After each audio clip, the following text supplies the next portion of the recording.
Setelah beberapa pertemuan kita membahas sirah kehidupan beliau, dan sebagaimana telah kita jelaskan pada pertemuan yang lalu bahwa Mus'ab ibn Umair ini wafat pada tahun ketiga Hijriah ketika berusia 40 tahun dalam sebuah peristiwa perang Uhud,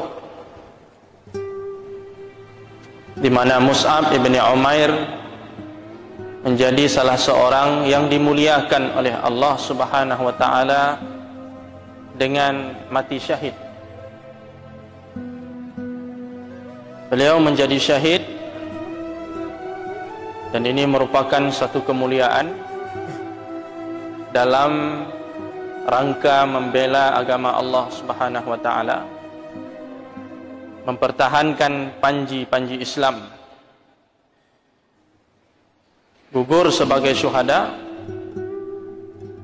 dengan beberapa bagian tubuh yang terpotong-potong. Dan ini merupakan satu kemuliaan dari Allah Subhanahu wa taala. Dengan tubuh yang terluka, dengan berdarah-darah, memperjuangkan agama Allah Subhanahu wa taala, membela Rasulnya yang mulia. Sebagaimana diketahui bahwa dalam perang Uhud kaum muslimin menghadapi masalah, tidak seperti dalam perang Badar. Ada masalah yang dihadapi oleh kaum muslimin disebabkan karena ada ketidakpatuhan di dalamnya. Maka kemudian datang teguran dari Allah Subhanahu wa taala. Walaupun bukan dinamakan kekalahan, banyak jatuh korban. Rasulullah sallallahu alaihi wasallam sendiri pada waktu itu dalam kondisi yang sangat memprihatinkan. Ketika pasukan kaum muslimin kocar-kacir dalam perang Uhud itu, ada 3 kelompok sahabat waktu itu. Ada yang lari dari medan perang karena kondisinya cukup mencekam, dan baru kembali setelah perang usai. Yang kedua, ada yang lari, menghindar, tapi ketika mereka mengetahui Rasulullah sallallahu alaihi wasallam terkepung oleh musuh dalam kondisi yang berbahaya, kemudian sahabat yang mau lari tadi atau yang mau menghindar tadi kembali lagi menemui Nabi sallallahu alaihi wasallam dan melindungi beliau. Dan ada juga sahabat yang tetap teguh bersama Nabi sallallahu alaihi wasallam apapun resiko yang akan mereka hadapi. Mus'ab ibn Umair termasuk sahabat yang teguh dengan liwa bendera perang di tangannya. Beliau pertahankan itu sampai akhirnya beliau gugur sebagai syuhada setelah ditebas oleh Ibnu Qumayyah Al-Laitsi dengan beberapa tebasan sehingga membuat tangan kanan dan kirinya terputus, dan akhirnya dia ditusuk dengan tombak. Qadar Allah, beliau pun akhirnya menjadi syahid di jalan Allah Subhanahu wa taala setelah sekian lama berjuang bersama Nabi sallallahu alaihi wasallam dengan segenap jiwa, raga dan hartanya. Sebuah kemuliaan dari Allah Subhanahu wa taala ketika seseorang bisa menghadap Allah dalam keadaan syahid, dan syahid ini memiliki keutamaan yang cukup besar di sisi Allah Subhanahu wa taala. Bahkan perlakuan kepada orang syahid ini pun berbeda.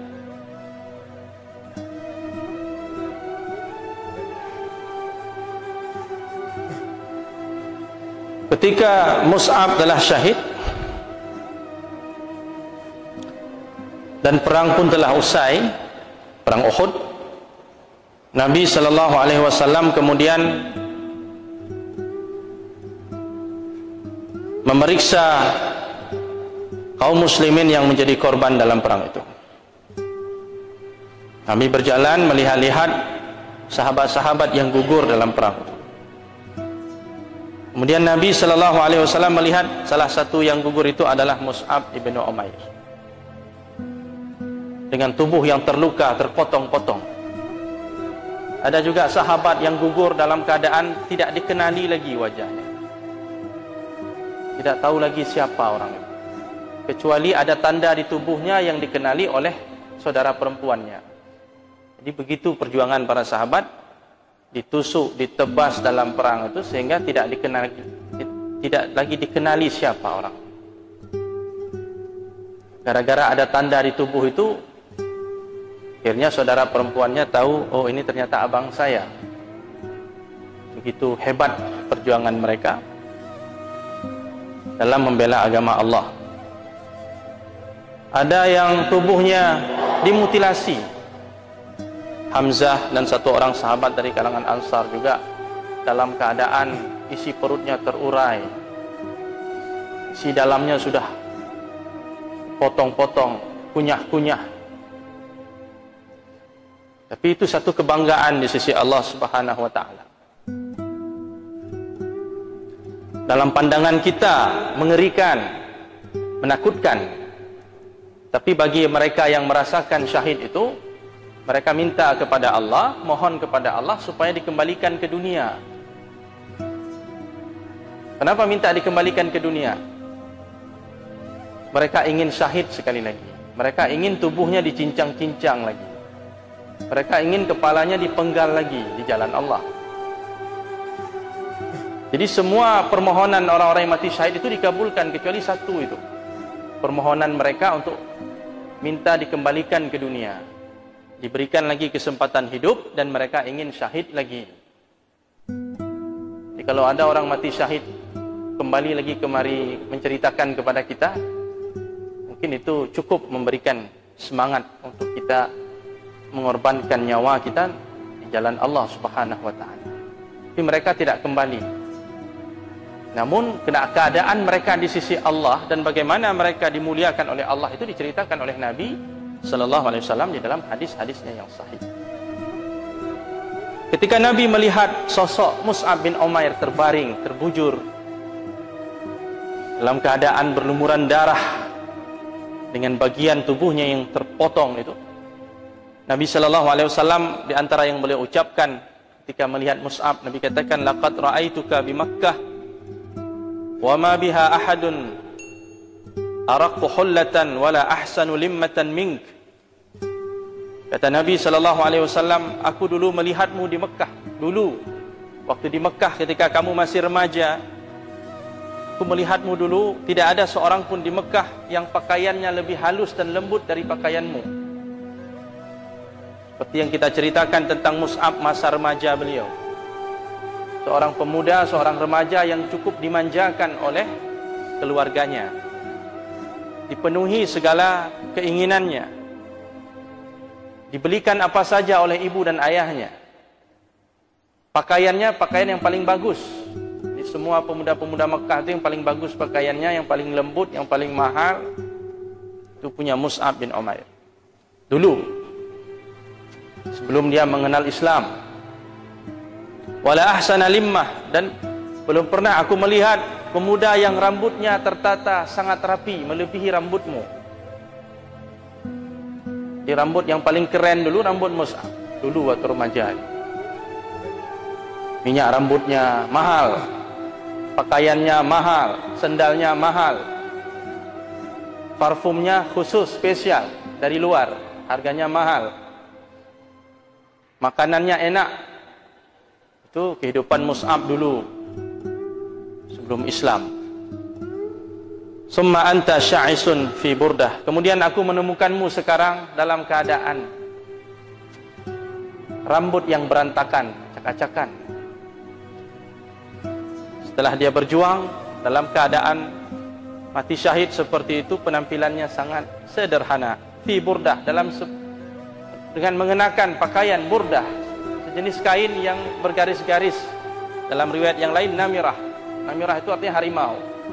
Dinamakan pakaian itu dengan nama namirah karena mirip kulit harimau, bergaris-garis. Loreng atau apa namanya? Belang-belang begitu ya. Bergaris-garis seperti kulit harimau. Pakaian yang sederhana dengan rambut yang acak-acakan, terbaring, terbujur dalam keadaan berdarah-darah, terpotong tubuh-tubuhnya di jalan Allah Subhanahu wa taala. Dalam riwayat yang lain, Khabbab ibn al-Arat menceritakan. Khabbab ini salah seorang sahabat Nabi sallallahu alaihi wasallam, bercerita tentang Mus'ab. Kata Khabbab ibn al-Arat bercerita tentang Mus'ab ibn Umair. Dia katakan, qutila yauma Uhud. Mus'ab radhiyallahu anhu ini terbunuh dalam perang Uhud. Gugur dalam perang Uhud. Wa taraka namirah. Beliau meninggalkan sehelai kain yang beliau gunakan, yang beliau pakai, yaitu namirah tadi, kain yang bergaris-garis tadi. Fa kunna idza ghattayna biha ra'sah. Dan kami ketika menutup kepalanya dengan kain tersebut, badat rijlahu, nampak kedua kakinya. Kalau ditutup kepala, kedua kakinya nampak. Wa idza ghattayna rijlai, dan apabila kami menutup kedua kakinya, bada ra'suhu, nampak kepalanya. Jadi tidak cukup kainnya untuk menutupi seluruh tubuh beliau. Padahal dulu dia adalah orang yang paling banyak koleksi baju, kain, macam-macam. Ketika meninggal, tidak cukup kain untuk menutupi tubuhnya. Sehingga Nabi SAW memerintahkan tutup saja kepalanya.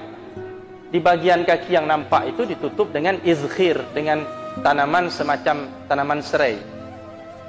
Tanaman serai itu untuk menutupi kaki, di bagian kakinya.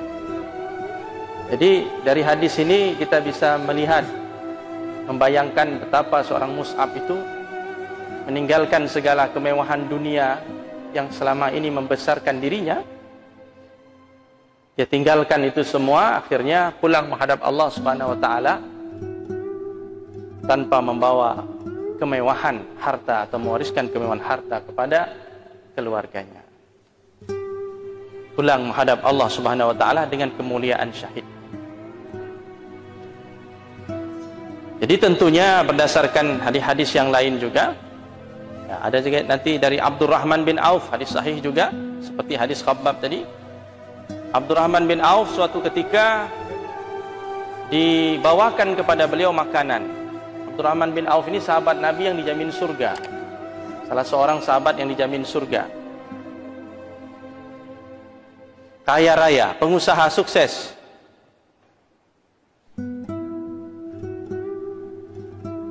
Termasuk sahabat Nabi yang mulia,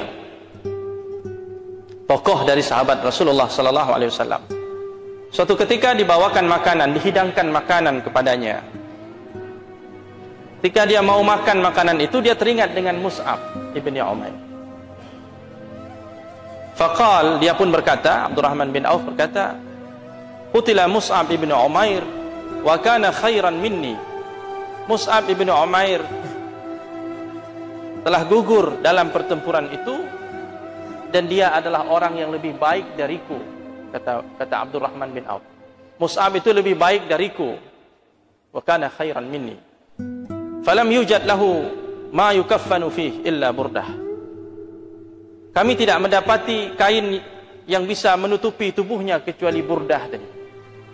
Itu pun tidak sempurna tubuhnya tertutupi oleh kain tersebut.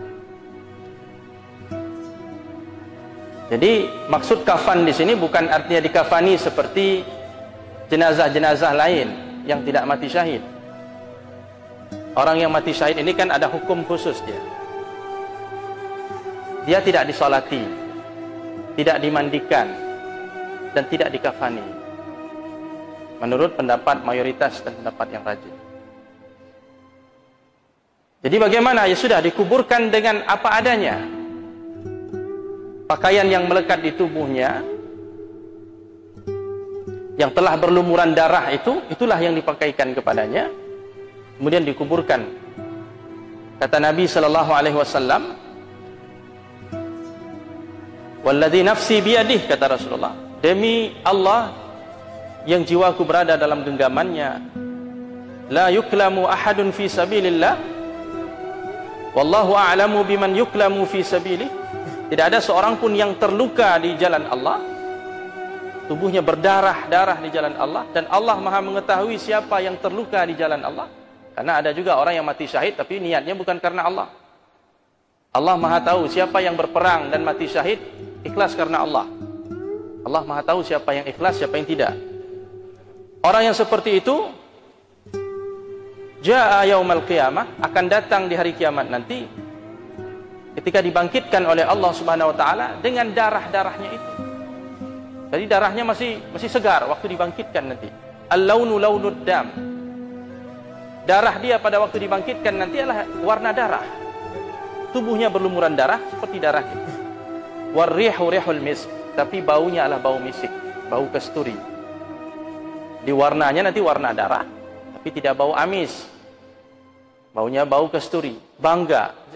Bukti perjuangan dia di dunia diperlihatkan oleh Allah Subhanahu wa taala, disaksikan oleh semua orang.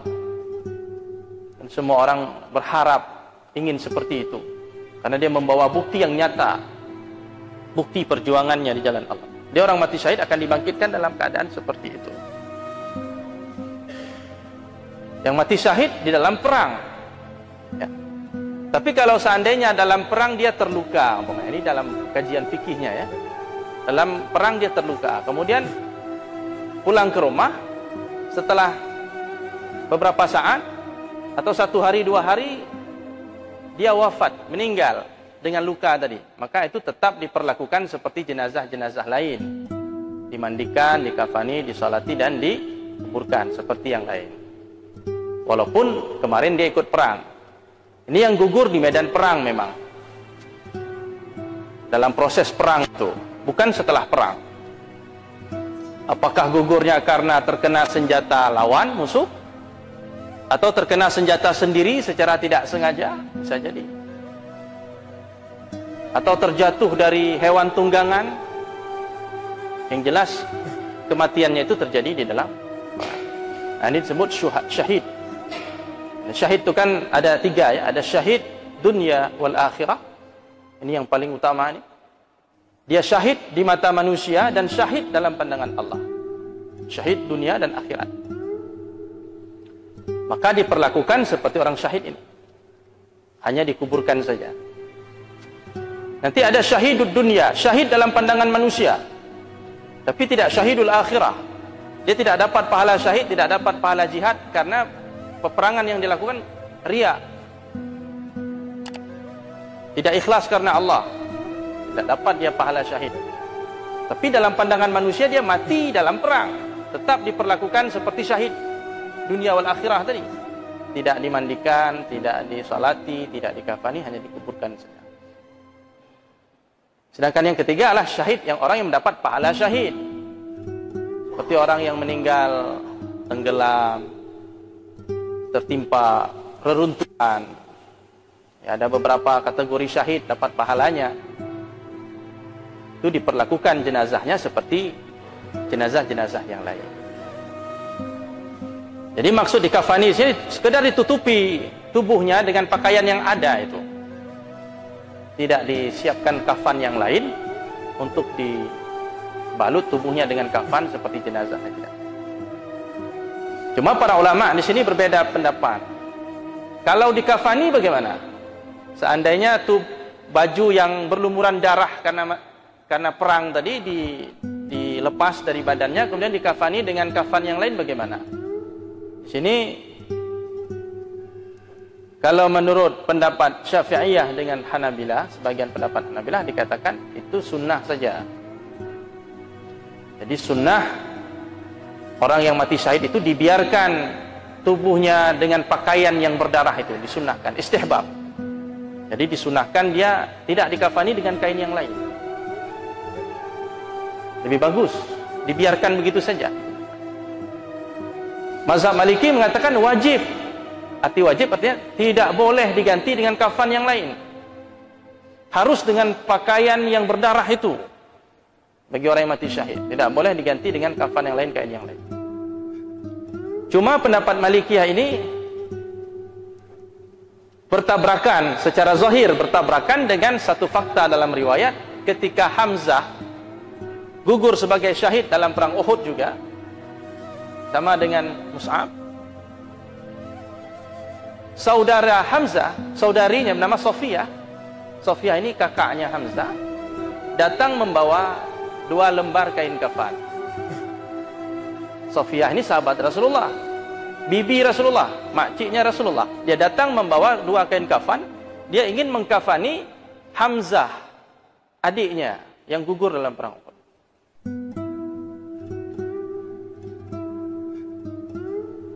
Waktu itu ada seorang sahabat dari Ansar juga mengalami hal yang sama seperti Hamzah.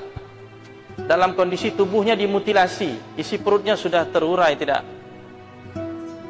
utuh lagi tubuh. Akhirnya para sahabat berinisiatif, 2 kain kafan yang disiapkan untuk Hamzah tadi dibagi 2, 1 untuk Hamzah, 1 lagi untuk sahabat Ansar yang gugur sama nasibnya seperti Hamzah. Akhirnya dia dikafani oleh kakaknya itu. Di sini para ulama mengatakan itu, kalau yang bilang tadi sunnah tidak ada masalah ya. Berarti boleh baju perang itu yang berlumur darah itu disingkirkan, kemudian diganti dengan kain kafan. Boleh, tidak ada masalah. Karena hukum membiarkan orang yang mati syahid dengan pakaian syahidnya itu hukumnya sunnah saja. Tapi bagi yang bilang wajib tadi, mengatakan mazhab Maliki mengatakan wajib, harus dibiarkan dengan pakaian itu, tidak boleh diganti dengan kafan lain. Bagaimana mereka menanggapi hadis tadi? Mereka katakan kondisi Hamzah beda dengan yang lain. Kondisi Hamzah tubuhnya tidak sama dengan syuhada-syuhada yang lain, karena tubuh Hamzah ini sudah tidak utuh lagi, isi-isi perutnya sudah keluar, tidak utuh lagi, sehingga tidak bisa dibiarkan dengan pakaian yang seperti itu. Bahkan dalam satu riwayat dikatakan pakaian Hamzah sudah ditanggalkan, dilucuti pakaiannya, tidak ada lagi pakaian. Makanya kakaknya membawa kafan lain, dikafani dengan kain yang lain.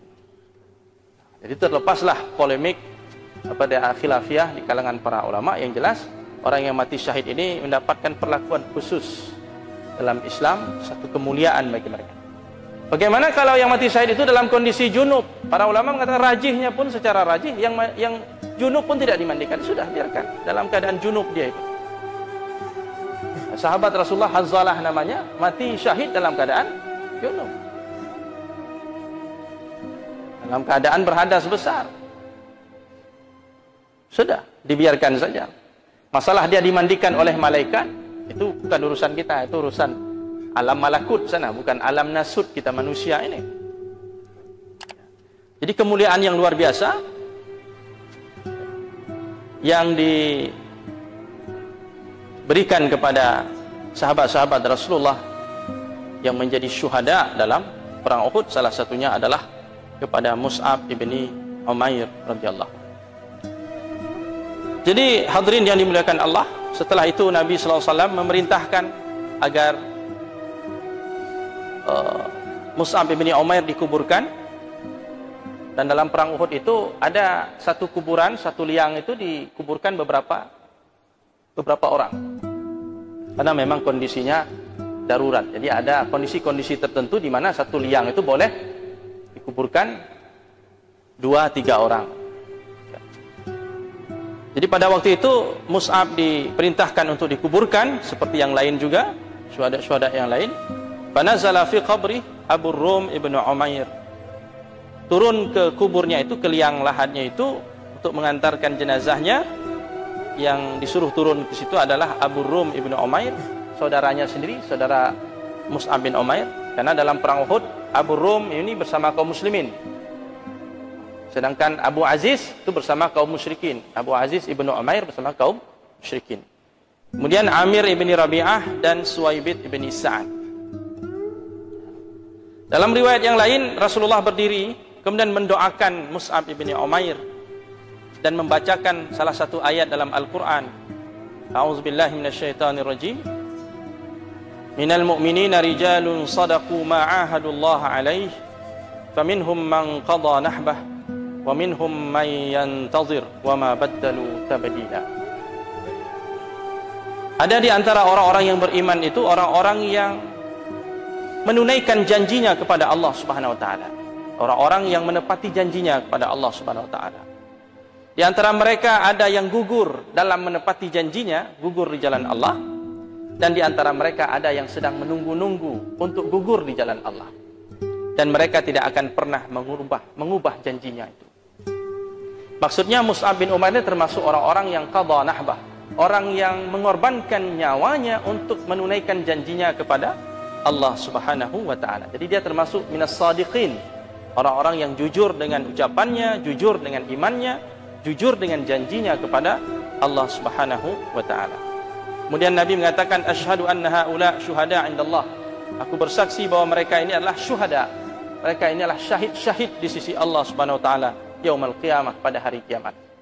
Jadi ada orang-orang yang memang dinyatakan syahid oleh Nabi, ini syahid. Tapi ada juga yang gugur di medan perang, Nabi katakan dia tidak syahid, dia finnar, huwa finnar, dia dalam neraka. Ada dalam beberapa perang itu ditemukan seorang yang gugur, dipuji-puji oleh para sahabat kehebatan ini dalam perang, tapi Rasulullah mengatakan huwa finnar, dia dalam neraka. Karena ada sesuatu yang dia lakukan yang tidak diridai oleh Allah. Seorang terluka, tidak tahan dengan lukanya karena sakit tadi, akhirnya dia menusuk dirinya, dia bunuh diri. Para kaum muslimin yang lain tidak tahu apa yang terjadi pada diri dia. Rasulullah tahu dengan wahyu tentunya. Huwa finnar, dia dalam neraka. Makanya tadi dikatakan orang yang terluka di jalan Allah nanti akan dibangkitkan dalam keadaan membawa darah luka itu, warnanya warna darah dan baunya bau kasturi. Dan Allah Maha tahu siapa yang terluka di jalan Allah. Ada juga yang terluka tapi bukan di jalan Allah, fi sabilis syaitan, di jalan syaitan. Wallahu a'lam, Allah lebih tahu. Tapi ini mereka adalah syuhada di jalan Allah Subhanahu wa taala. Rasulullah mendoakan mereka. Salah satunya adalah Mus'ab bin Umair yang telah kita ceritakan sirah kehidupannya. Mudah-mudahan dari kisah kehidupan Mus'ab bin Umair ini kita bisa mengambil banyak hikmah, pelajaran dan ketauladanan dari kehidupan beliau. Demikian hadirin yang dimuliakan Allah, pertemuan kita pada malam yang mulia ini ialah sesi terakhir untuk kehidupan Mus'ab ibni Umair, dan insyaallah kita akan membahas kisah-kisah yang lain, sahabat-sahabat yang mulia lainnya. Aqulu qawli hadza wa astaghfirullah li wa lakum, subhanakallahumma wa bihamdik, asyhadu an la ilaha illa anta, nastaghfiruka wa natubu ilaik. Assalamualaikum warahmatullahi wabarakatuh.